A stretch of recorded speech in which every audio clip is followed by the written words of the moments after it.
There are also allegations that, first of all, several weeks ago, a draft was mooted involving a warrant of arrest of 5 police officers, including Senator Ronald Bato de la Rosa.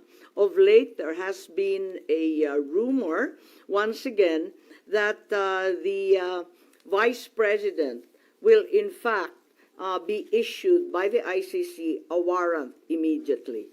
So alam natin na si VP Sara ay nandun sa listahan. Pero alam ko na nasa ibaba siya, no, doon sa mga pinangalanan. Ngunit ilang araw nakalipas, may mga report na siya na ang uunahin. Where did you get this information, ma'am? Nasusunod si VP Sara na arestuhin? Uso naman ng chismis ngayon. Chismis rin po. Meaning, no credible source, ma'am? Not yet. A few incredible sources, but nevertheless, we have to pay heed. And let me make it clear, I will oppose that warrant with everything I have. Foremost, the administration has said time and time again through the President himself that the ICC has no jurisdiction in the Philippines. Therefore, any warrant of arrest by the ICC cannot be enforced in this country for lack of jurisdiction.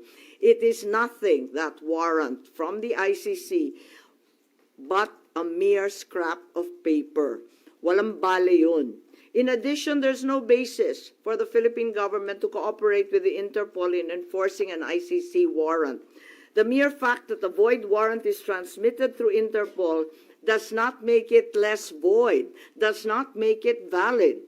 At ikatlo, as the hearings have established, the circumstances surrounding the investigations of the ICC in this country, the incidents leading to the issuance of these ICC warrants, and the enforcement of such warrants are politically motivated and really are in violation of Article 3 of the Constitution of the Interpol itself, which prohibits the Interpol from participating in any intervention or activity of a political character.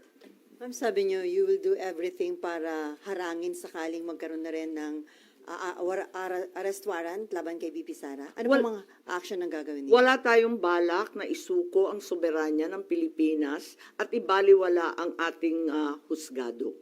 So hindi baka maireklamo kayo ng obstruction of justice just in case? Hindi ko po alam. So ano mga action ang gagawin niyo, ma'am, para harangin sakali?